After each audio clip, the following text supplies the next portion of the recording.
Good morning. Okay, we're going to start now. Good to have a lively group this morning. Thank you all for coming. It's my pleasure to introduce our guest teacher this morning, Judith Ragir. Welcome back. You were last year, I think it was September. Yeah, or October, sorry. When you spoke. So Judith, her Dharma name is Ragir, has started out practicing here with Katagiri. In fact, started out before our group purchased this building in Dickey Town. So that's a lot of practice. And she subsequently became the guiding teacher at Clouds in Water Zen Center in St. Paul and held that position for 9 years and is currently a senior teacher emeritus at Clouds. And she, among many other things, is a quilter, makes Zen quilts. We have one hanging in our Buddha hall across the way. And if you haven't seen it, you should check it out after the talk. It's really very beautiful. It was a gift to us upon our reopening. It was wonderful.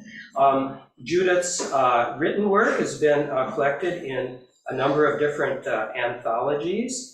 She had a career as a dancer in New York in the 70s and 80s, and then became a doctor of Chinese medicine. And she has a new book, and I'll let her tell you about that. But I do want to mention that right after the announcements, there will be a table out here on the porch, and Judith will be signing books, and they'll be available for purchase. So thank you so much for coming.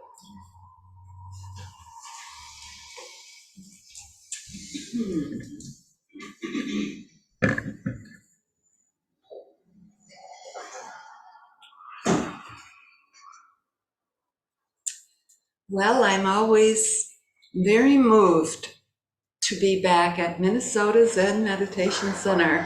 I spent many, many years here, but in the other Zendo. And I was on the board. I did a lot when Katagiri Roshi was alive. So it's kind of like memory lane a little bit when I come back here. And I've been thinking about, well, when I'm going around now to talk about the book, and every place I go, if I have a relationship with that place, and if that place is in the book, I try to read that thing. So I have something about doing sesshin in the other Zendo that I'll read when it's at the appropriate time. And I want to say started, but I could say helped start the Thursday night 12-step in Buddhism. I remember Susan Hagler calling me up and saying, we want to start and you're the person to start it, which was true. And I was away from Clouds and Water during that time. So I started it here. And I'm proud of that. There was very little going on in 2004 about how you work the program together, the two aspects, Zen and 12-step.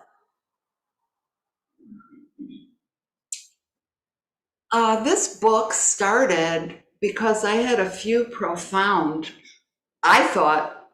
stories. And I wanted to write these stories down over the 50 years I had been doing Buddhism. So I started writing the stories down, and I really didn't get the book, what the whole of the book was about, until much, much later when most of it was written. And now I'm understanding what the book was really about because I have to talk about it. So there was a lot of different sections of preparing for the book. And I'd like to start with my gratitude. Oh, it makes me cry. The book actually is very emotional, as some of you who read it will find out. Maybe too emotional, but we'll see how it's received. But I have a deep, deep gratitude that I had the time and the money to practice Zen. I have a deep, deep gratitude that I had the time and the money to do psychotherapy. I have deep, deep gratitude that I had the time and the money to study nonviolent communication. And I have deep gratitude that I had the time and determination to do 12-step recovery. Because without the grading of all of those different modalities, I would not be here, I would not be talking about well-being. So this is kind of awkward. If I speak straight ahead, I'm speaking to the Zoom. Otherwise, I have to turn. So I'm gonna get it together. Give me a few moments to figure out how you do this kind of talking. And I wanted to say that that's a gratitude, definitely, but it's also a privilege. It was my privilege because of my location in society that I was able to have money and time to do all this work. What I find telling about our society is 12-step, which is free and highly accessible, is somewhat dismissed in the hierarchy of what's okay. So I really don't think I could have survived without 12-step, especially steps 4 through 9, which is how to clean up the wreckage of your past. And that is a little underdeveloped in Buddhism. Mostly they say, just let it go, or forget about it, or be in the present moment, the past is gone. Don't you know that? But in my life, I haven't found that to be that helpful, because my narrative, my stories produce a lot of congestion in my body and mind and make it harder for the divine energy to move through, right? So my life in the last 50 years, I'm getting so old, my life has been about both ascending Buddhism, ascending spirituality, and descending. And Buddhism and Zen is very, very good, profoundly good, absolutely good at ascending, at the absolute. This is controversial, so the book is a little bit controversial. I believe that the descending aspect is also important, and that they mutually work together. And of course, this is throughout all of Buddhism, especially the koans are completely about absolute and relative and how they work together. But I have found, and maybe I can say controversially, that because we're a patriarchal lineage, we've got a little stuck on the side of the absolute. And the things like emotional disturbance, children, sexuality, emotions, psychology have all been, in my opinion, slightly underdeveloped. And and you could put that in terms of masculine and feminine. Now, in these days, I'm not speaking about gender or how you identify. I'm speaking about the archetypal energies of masculine and feminine. And I think that what we're doing in the 21st century, what I hope we're doing in the 21st century, is doing some remedial work to bring up that side of our life and our spirituality so that we can have a more balanced approach. And I call that ascending and descending spirituality that needs to be working together. And this book is about stories. And that's also a little controversial. In some senses not, because what are the koans but stories, right? So we have a history of stories. We don't so much have a history of very personal stories and stories that deal with psychology.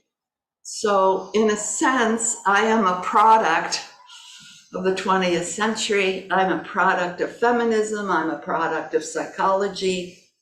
And this is kind of my amalgamation, or how I put it all together so that I could feel well-being.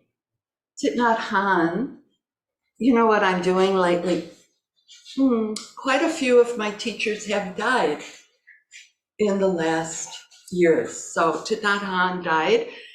Katagiri Roshi, of course, is dead. Bernie Glassman has died. He was very influential to me, and he's very prominent in the book. So I've been doing Daiyo Sho after their names, Thich Nhat Hanh Daiyo Sho. So I hope I remember to do that. So in Buddhism, in general, I think the teaching is to disidentify with your stories. That's what I've heard. And rise above your ego's psychic life and enter into the universal beauty and energy of life. Beautiful, beautiful.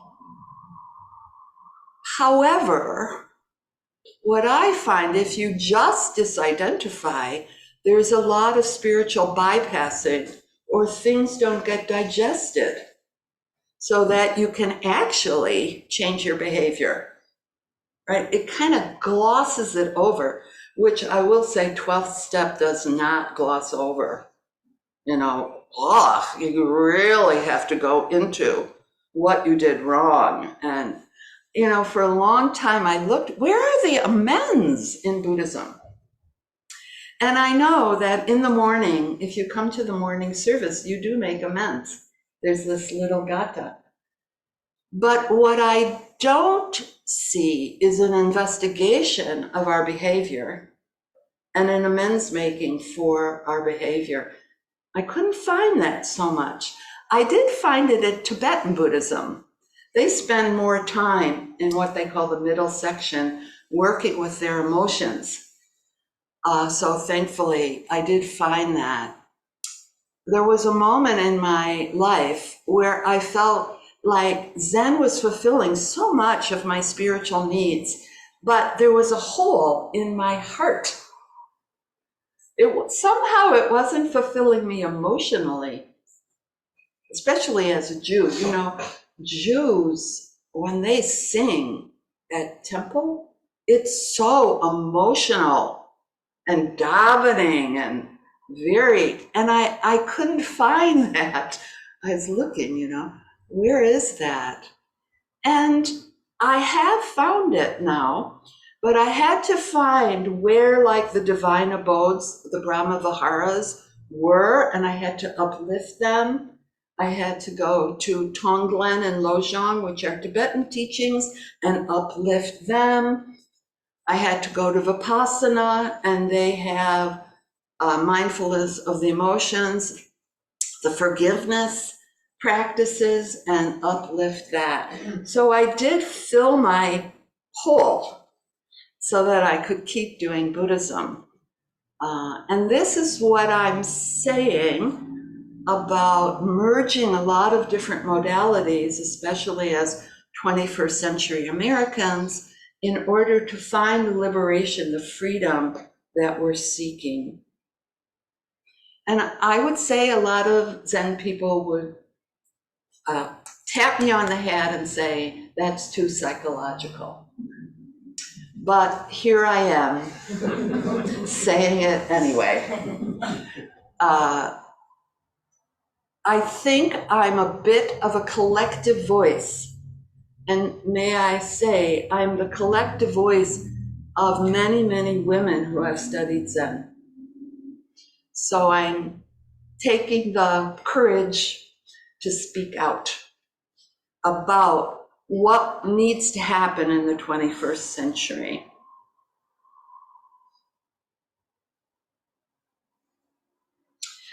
So let me talk about ascending and descending, or you could call it the absolute and relative, but even to me, those words are too abstract.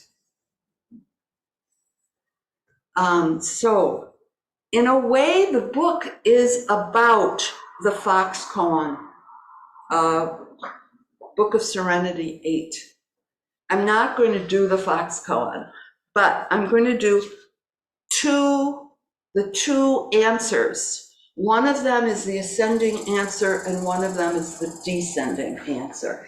And that's through all the koans, not all. The koans that deal with non-duality will have this in them. The opposites, and then how do you not have them fight with each other? How do they become fluid and swirl around each other and make you feel whole?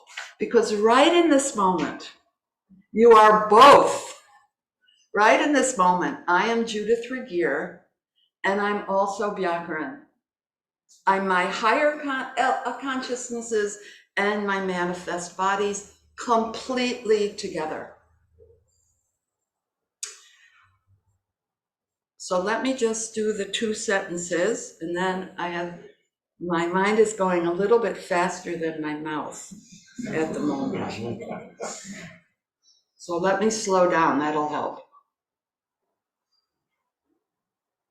So in the Fox koan, they're talking about karma, and they're talking about cause and effect, which is karma. That things in the past have caused the present moment. In the present moment, you have a decision. How are you going to react to things that are producing the present moment? And your reaction to the present moment makes the future moments. So this is karma. So there's a lot of choice there. But in order to have the choice, your mindfulness has to be strong. So you're in the moment and you see the moment of choice. And you have to be kind of clear-headed. You have to have your antenna, your higher consciousness's antenna. What should I do? What's in alignment with my vows? And sometimes you don't have time to do that, but still, that is freedom for me. Freedom from karma is having the choice in the moment of how you're going to respond. So in Fox koan, it says, on the ascending side, it says, he does not fall into cause and effect.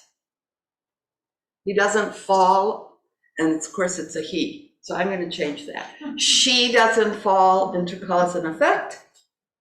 And the other answer is, she is not blind or does not ignore cause and effect. So do you get how that applies to what I'm talking about? So I'm going to read you something that happened in the Zendo over there. And it was early in my Zen life, and I definitely didn't understand what I'm trying to say now is the integration of the absolute and the relative. It was a very immature understanding of a wisdom and compassion. So again, I'll say, everything I'm saying, I believe, is in our literature, our all the things that we study, but we have to bring up bring forth, honor it in a little different perspective. So this is a story, let me see, Pumping Blood, it says at the top. Okay, and this happened, I was remembering so clearly, I was sitting looking out over Lake Calhoun, although we had white, you couldn't really see, but that's where I was in the position in there. During these early years, where I interpreted practice in a harsh and ascetic light, I had a vision during a sesshin that rotated me around 180 degrees. I was sitting still, and through the fierce intensity of my concentration, cracking open the world. My interpretation at that time was that I could use the sword of Manjusri, which is the Buddhist icon for transcendental wisdom, to cut every tie that I had to the world. These attachments I visualized as various tentacles coming out of my body like an octopus, some thin, which were easy to cut, others thicker, harder to sever. But there was one huge, maybe 5-inch diameter tentacle coming out of my heart and connecting to my husband, who was actually at home several miles away. We lived on Blaisdell at that time. So I thought, for my liberation and for my devotion to Zen and for detachment's sake, I began to hack away at that tentacle in my mind using Manjusri's large sword. The sword turned into a hatchet, hitting this cord that was attached to my husband. This makes me sad, right? Finally, I broke open the wall of the cord, opening a slit at the point of the hacking. And in my mind, I started to bleed, red, pumping blood, spurting out over everything, my body, the cushion, my clothes, the wall in front of me. But the blood was pumping out directly from my heart and moving over everything like waves gushing forth. All of a sudden, I realized that I was going to bleed to death. I was a person who never moved during sitting. And I was very proud of that. In fact, I just talked at Tejo's, Tejo is an old Dharma sister. Yesterday I talked on Zoom at her place, and the way she introduced me was, I would always sit next to Byakuren and she would never move. I move all the time now, but at that time, I never moved. But during that sesshin, I, this person who usually was still and detached, moved both my hands to cover my heart, holding back the spurting blood. I pressed my hands into my chest and thought to myself, this couldn't possibly be what they mean, to kill yourself and your loved ones, to allow yourself to die, pumping blood all over the Zendo. I kept my hands to my heart for the rest of the period, pressing to stop the bleeding. I stood up and did walking meditation, still pressing my heart. I knew then that I had to rearrange my thinking. This concept surely was not what the ancestors meant, nor was it what I wanted.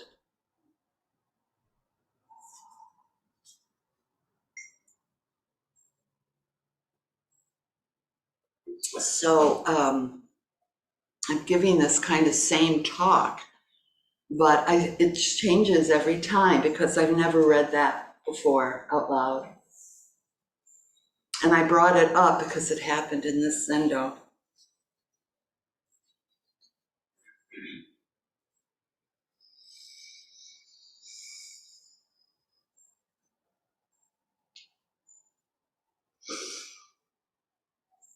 So, do you guys know Anne Glegg? She's now a feminist scholar, Buddhist scholar. And I love listening to her. It's a riot because she's so iconoclastic and rebellious and truth-telling in my perspective. And she called Buddhism hyper-masculine transcendent narratives. And I just burst out laughing, like, oh, yeah, I get that. And so I think it behooves us, as we go into 21st century Buddhism, to really do remedial, a lot of rebalancing of how we're doing our practice. So this book is very personal, intimate. And it's been out now for 2.5 weeks, and I'm just starting to get a little feedback. And some people are saying, oh, I read the book straight through. Of course, that makes me happy. But other people are saying that they were stopped in their tracks, like especially the sex chapter.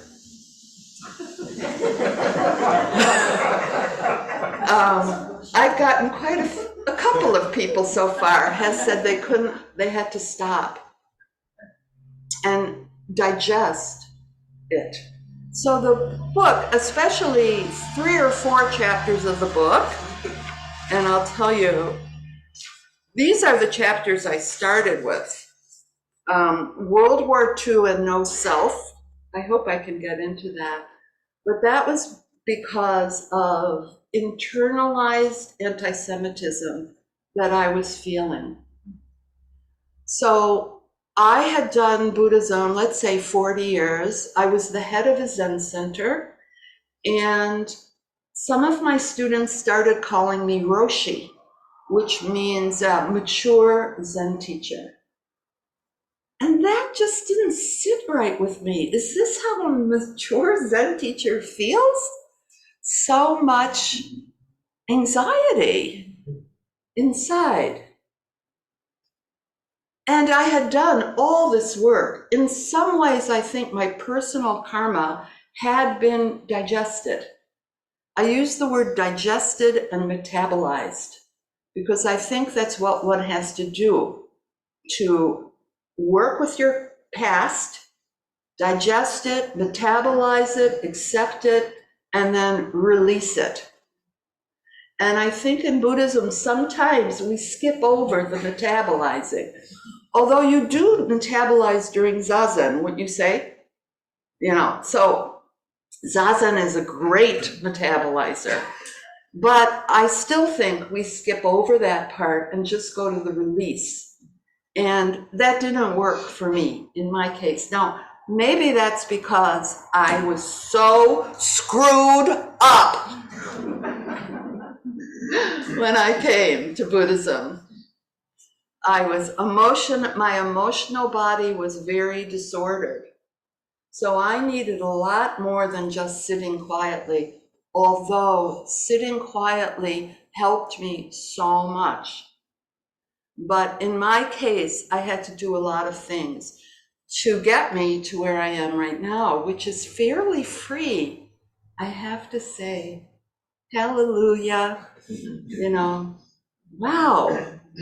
And a lot of the freedom I'm feeling is because I wrote this book so personally.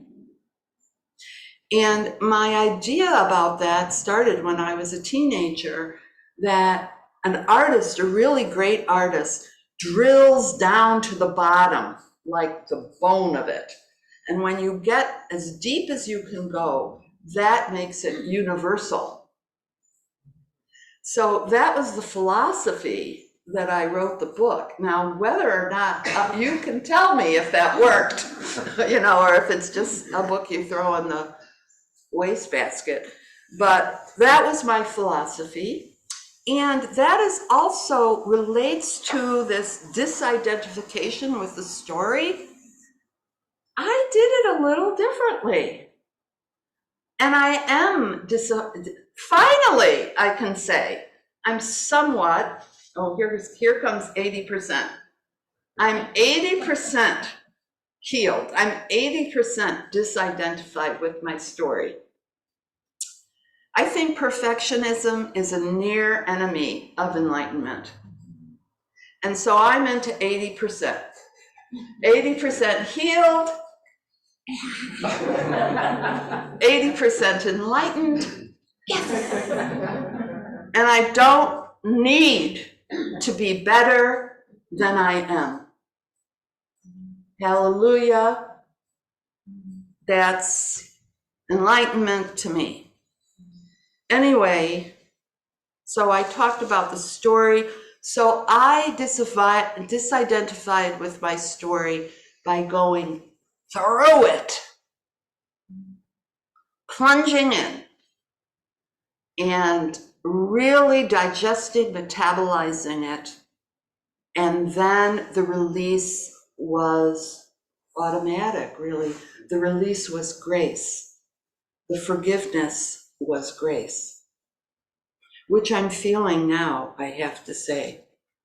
I mean, I'm almost afraid to say it, right? It's going to get taken away. But I think at 71, 50 years of practicing, teaching for a number of those years, it's okay for me to say I'm 80% enlightened. I have freedom of choice 80% of the time. And I'm very, very happy about that. So I was talking about being called a Roshi. And I realized that I had already worked through my personal stories, but what was left was intergenerational trauma that I was holding in my body. I was born in 1951. It was directly after the genocide of my people. My parents, my community, my temple did not know how to deal with that. They weren't equipped. They didn't go to psychotherapy, the 50s. All their rabbis were killed. When I went to Auschwitz and Hiroshima with the late Bernie Glassman Daosho, and I heard there that pregnant women and rabbis were the first to go into the gas chambers. So my people lost their spiritual connection and they just didn't know what to do. And I felt that rage, unprocessed, undigested rage in my community. So what am I saying? Why did I bring that up? About being called Roshi. Oh, intergenerational trauma. So all of a sudden I realized, oh, this anxiety is not mine. This anxiety is systemic. And now I'm really working on putting all my issues into the systemic conditioning that caused them. So like sexual abuse, it is personal, it's greatly personal, but it's also systemic. It's our culture's lack of regard for wholesome sexuality.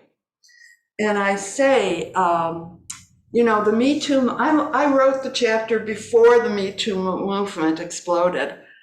And I'm very happy that the Me Too movement even got any press at all, because in the earlier years, it wouldn't have gotten press. Now it did. It's been a major thing. What's it been, the last 6 years or something like that? But what I would like to say is the incident of abuse that someone could go to jail for, say, that's only, 8% of the story? Then there's this 87% of the victim trying to get over that. And that's not written about very much. And I had I'm going to swear, it needs to be sworn. I had the goddamn gall to write about what I needed to do to get over that and reclaim my sexuality with my husband. So that's the chapter a lot of people can't read. And I would like to just say, I think that's the nadir of the book. So if you just can get through that beginning of that chapter, I think you'll be able to move on. Or you stop and you let it percolate. Your own sexuality, your own issues, the things you haven't resolved, you let it percolate. You start to metabolize it. And that's another principle that I'd like to say about healing trauma, is that you move at your own speed. And the speed depends on how much you trust. And sometimes abused people don't trust at all. So you have to work on, and I think sitting practice is good for that, work on trusting the universe, trusting cause and effect, trusting the rhythm of life. And as that trust level begins, then I think you can start to look at the pain. I also think Zazen increases our ability to hold our negative emotions, right? You learn how to sit no matter what is going on, and that will help you digest the issues in your life.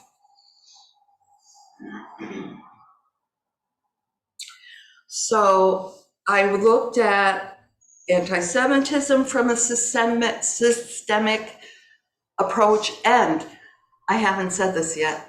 Systemic approach to me in Buddhist, we're going to translate to Buddhism, is interdependence.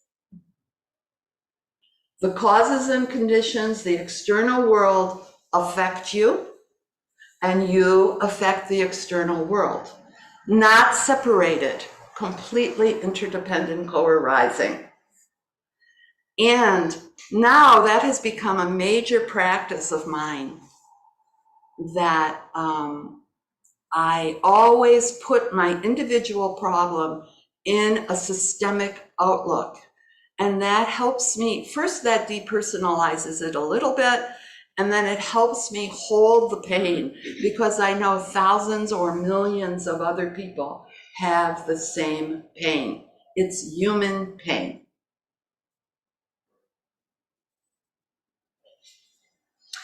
And that in order, we have to feel the pain of the consequences. So another chapter in the book is my exploration of my white supremacy within, and exploration of slavery and the consequences of slavery. And it's very painful to do that. But I believe, again, that if we face the pain, if we can hold it and investigate it, that pain becomes energy. And that energy propels us into being able to act or do something loving action. And it's not a global action. I mean, I have no power in the Senate, for example, but I can do certain things in my domain. I can do. And for example, I work at a Black organization because I felt I held a great debt to the Black housekeepers that raised me. And this is the way I'm trying to pay back the debt. I teach meditation to African American men 18 to 30. And I went to the prison to teach as well. So the last thing I want to get into is forgiveness, because I see our time is marching along. So forgiveness is the end of the releasing process. And it cannot be forced. It cannot be controlled. It's a type of grace. And it happens way late in the process. Not even 3/4, I'm going to say 7/8 into the process. You may receive from the universe, from our higher consciousnesses, divine grace or forgiveness. And I like to read the story about forgiving my dad. And that's also emotional for me to read. My dad was a very angry Jewish man. And that his anger and rage that was caused by the conditions of his life, which included the depression, the anti-Semitism before the war, and then the anti-Semitism that still exists in the world. He didn't know what to do with that. And our household was very rage-oriented and affected me a lot. And when I went to Auschwitz-Birkenau, I was able to see the causes and conditions of my father's rage, and I was able to forgive my dad. And this is the paragraph in the book about forgiving my dad. And we're gonna go slow. I just, in my mind, I just said, l'chaim.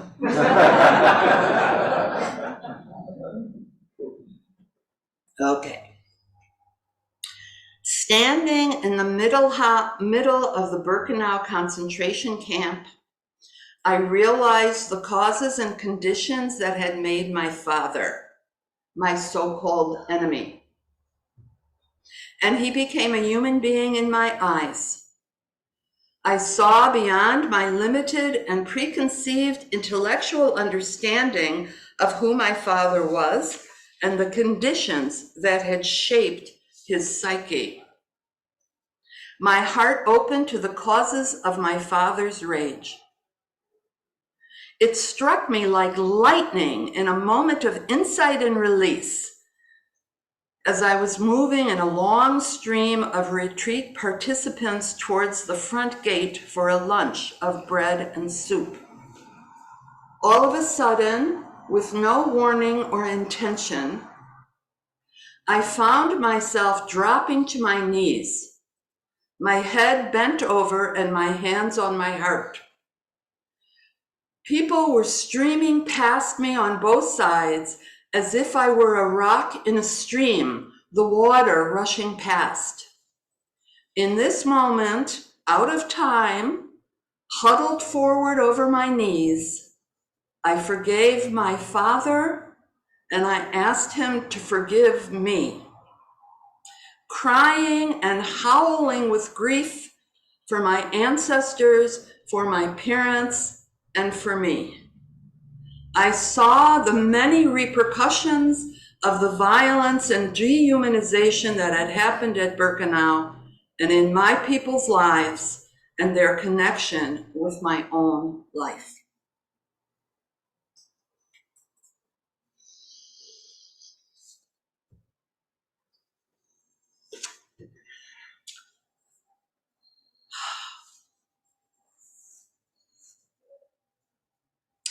So the last thing I'd like to talk about is Kinsukurai. I'm not sure if I'm pronouncing that right. That is a Japanese craft of taking a broken vessel, gluing the parts back together, and putting gold or silver in the cracks. And the vessels, these broken vessels, after they're put together, are quite beautiful. Let's see, can you guys see that? Yeah, okay.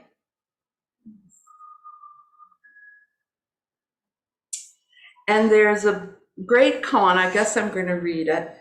I'm very grateful to The Hidden Lamp, which is a book of women koans. And quite a few of those koans are in the book, especially in the sex chapter. There's about 5 sex koans in the women's The women did. Yay! So a few of them are in the chapter. I kind of took them as my lineage that it was okay to talk about sex. And this is a beautiful koan about Kinsukurai.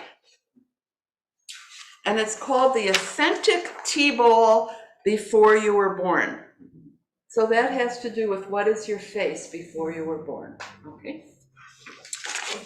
Moonheart, a Zen student, had prepared in great detail a tea ceremony for her teacher, Abbess Echo. She had cleaned the tea house, arranged a just-picked flower, found the teapot, boiled the water, and contemplated what sweet to offer. Moonheart decided to use a special antique tea bowl, a precious gift that the abbess herself had given her. Near the beginning of the tea ceremony, a Dharma sister of the abbess, Mushin, stopped by and was invited to join them. She was considered a wild woman. Do you know these wild Zen people? And Tibetans have a lot of wild people in their tradition. You know, they live in a hut and go around and do crazy things. So this woman was a wild woman, and she carried her teacher's staff was a bone. Now that is so cool. I think I want to do that myself. I'll wear all my pretty women-y clothes, but I'll have a bone for my teaching staff, because the bone represents life and death, right? Great is the matter of life and death. All things pass quickly away.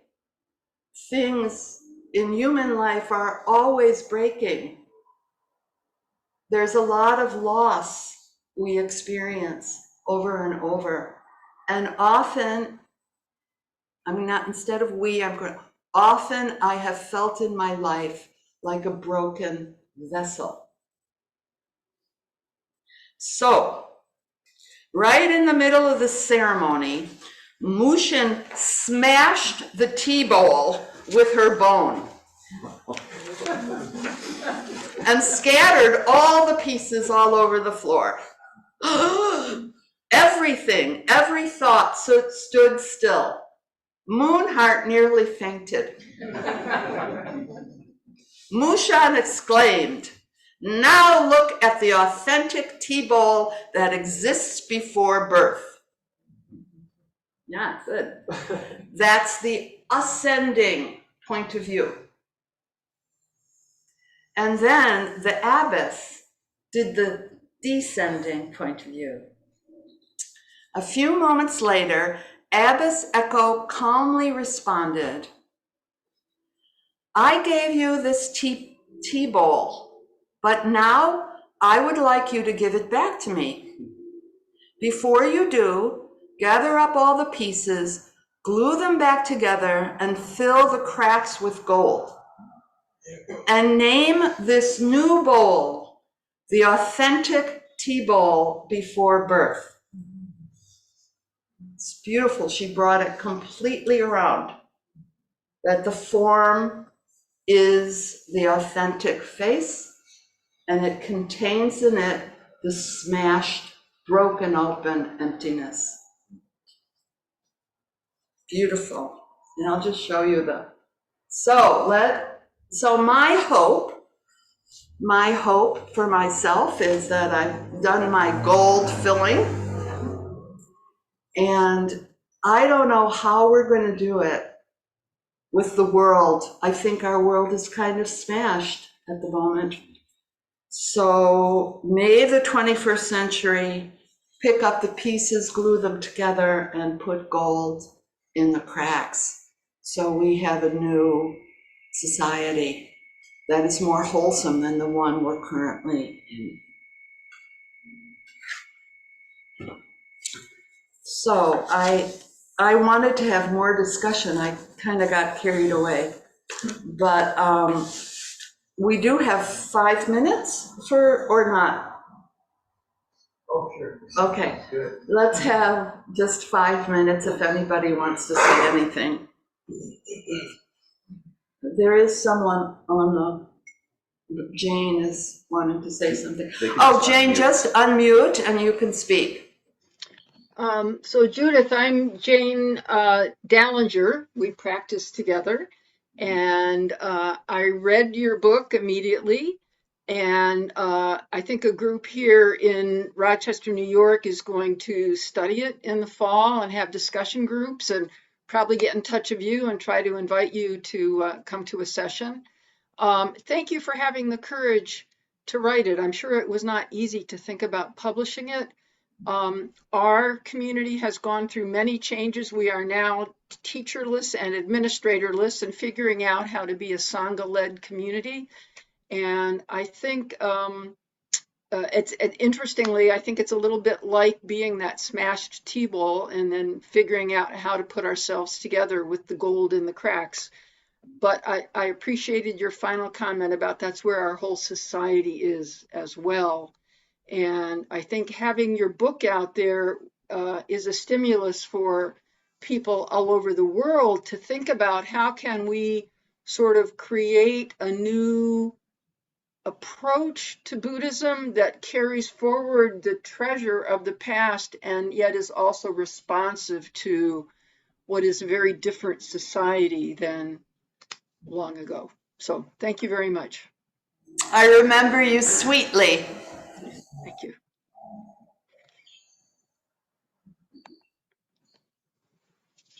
Oh, there's another. Oh, we're going to do one from the crowd here. Hi. I got you on this release, and I'm one of the ones that started, zooming through in a minute and stuff, and rest for a lot of people. But I really was really touched by it. And thank you. But I want to ask a question. You talk about intergenerational trauma. And my issue right now is I'm watching intergenerational trauma pass to the generations following. And I'm able to see cause and effect decisions I made years ago in my life that are having consequences in grandchildren. And I just wondering if you have any thoughts or experiences. Okay, so could you hear Andrea? No. All right. So she said that besides, I'll just say where I want to speak to, which is intergenerational trauma in parenting that you can see in your kids and in your grandchildren that it has gone through the things you wished had not. Did I get that right? Yeah. So my vessel broke 6 years ago because my son really had at it with me, gave me what for. And I was completely smashed. And a lot of the book came out of that smashing. So what I would like to say about intergenerational trauma is please try and soften and heal that in yourself. And know that it will pass through. Maybe a little bit less, like I feel like, well, maybe I was 10% a better mom than my mom, little by little healing. And then I'm going to say, this is part of dukkha. I have to put it in the frame of the dukkha, the suffering of human life. And it breaks your heart. Let it break your heart, and this is from Tonglen, let your broken heart shine out Buddha's heart. And Buddha's heart is unconditional. The divine energy comes through and forgives and loves no matter what the condition is. And that does not come from Judith Ragir. She never forgives anything.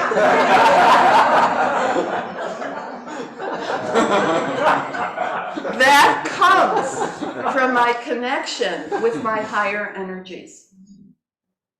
And there's nothing, you can't control life, right?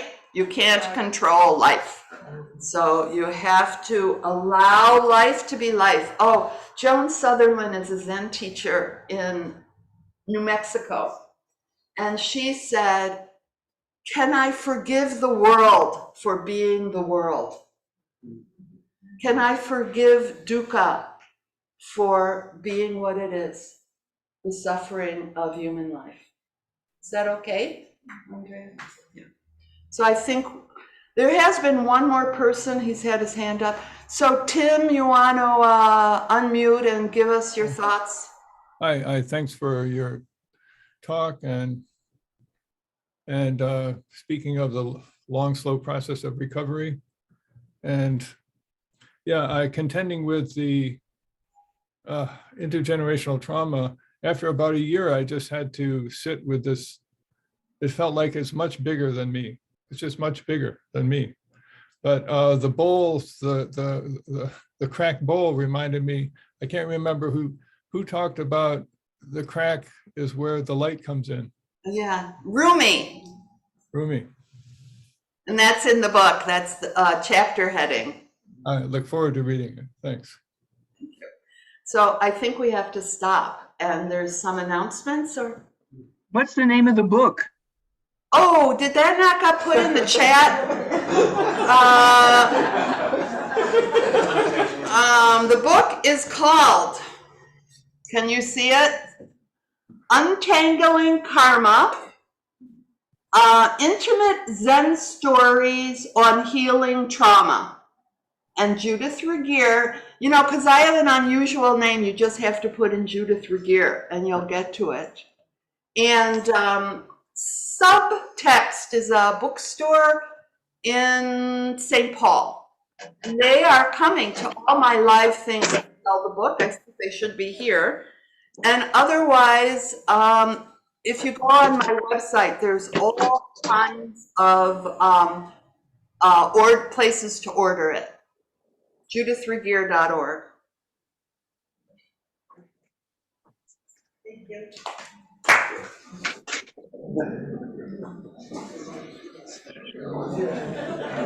So the announcements? Okay, I'm going to